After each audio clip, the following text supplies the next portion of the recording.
चोपडा येथील उपविभागीय अधिकारी तथा प्रांताधिकारी चोपडा एकनाथ दत्तात्रय बंगाळे हे स्वतः त्यांचे खाजगी वाहन MH20FY0216 चालवून जळगाव येथून जिल्हाधिकारी कार्यालयातून कार्यालयीन मीटिंग आटोपून चोपडा येथे परत येत असताना खडगाव येथे एक वाळूचे भरलेले ट्रॅक्टर वाहतूक करत असताना त्यांच्या निदर्शनास आले.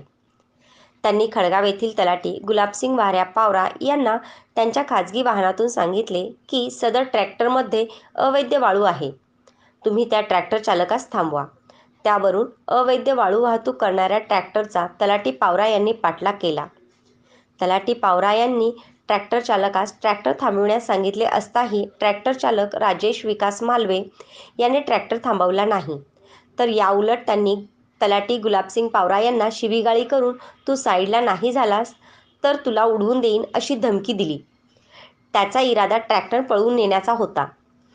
त्यातच प्रांताधिकारी एकनाथ दत्तात्रय बंगाळे यांनी त्यांचे खाजगी वाहनाचा वेग वाढवून सदर अवैध वाळू वाहतूक करणाऱ्या ट्रॅक्टरचा ओव्हरटेक केला व तलाठी गुलाबसिंग पावरा यांनीही मोटरसायकलवरून सदर अवैध वाळू वाहतूक नेणाऱ्या ट्रॅक्टरला ओव्हरटेक केला व त्यापुढे त्यांची मोटरसायकल उभी केली आणि प्रांताधिकारी बंगाळे यांनी त्यांचे खाजगी वाहन ट्रॅक्टरपुढे उभे केले.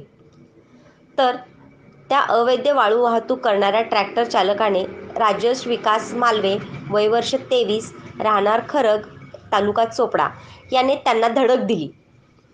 त्यामध्ये प्रांताधिकारी बंगाळे हे बाल बचावले. त्यामध्ये प्रांताधिकारी यांच्या उजव्या हाताच्या बोटाला दुखापत झाली असून वाहनाचे प्रचंड नुकसान झाले आहे. यावरून चोपडा ग्रामीण विकास पोलीस स्टेशनमध्ये प्रांताधिकारी एकनाथ दत्तात्रय बंगाळे वय वर्ष 32 यांच्या फिर्यादीवरून चोपडा ग्रामीण पोलीस स्टेशनमध्ये अवैध वाळू वाहतूक करणाऱ्या ट्रॅक्टर चालक व मालक यांची पूर्ण माहिती नाही. त्यांच्या विरोधात कलम 353, 332, 379, 504, 506, 427 महसूल अधिनियम कलम 48 अन्वये गुन्हा दाखल करण्यात आलेला आहे. तहसील कार्यालयातील तहसीलदार भाऊसाहेब थोरात व नायब तहसीलदार सचिन बांबळे व इतर कर्मचारी गुन्हा दाखल करतेवेळेस ग्रामीण पोलीस स्टेशनमध्ये हजर होते. एक आरोपी पोलिसांनी ताब्यात घेतलेला असून पुढील तपास उपविभागीय पोलीस अधिकारी अंमळनेर अंमळनेर यांच्यावर मार्गदर्शनाखाली सह पोलीस निरीक्षक शेषराव नितनवरे करीत आहेत. जळगाववरून परतत असताना खडगाव गावाजवळ एक ट्रॅक्टर अवैध वाहतूक करत असताना मला दिसला. तलाठी आणि मी त्याला थांबवण्याचा इशारा करून सुद्धा तो थांबला नाही. त्यामुळे मी आणि तलाठी त्यांना ओव्हरटेक करून त्याच्या समोर गेले असताना त्यांनी मागून येऊन माझ्या गाडीला स्वतःच्या गाडीला धडक दिल्यामुळे गाडीचे नुकसान झाले आणि माझ्या उजव्या हाताच्या बोटाला दुखापत झाली.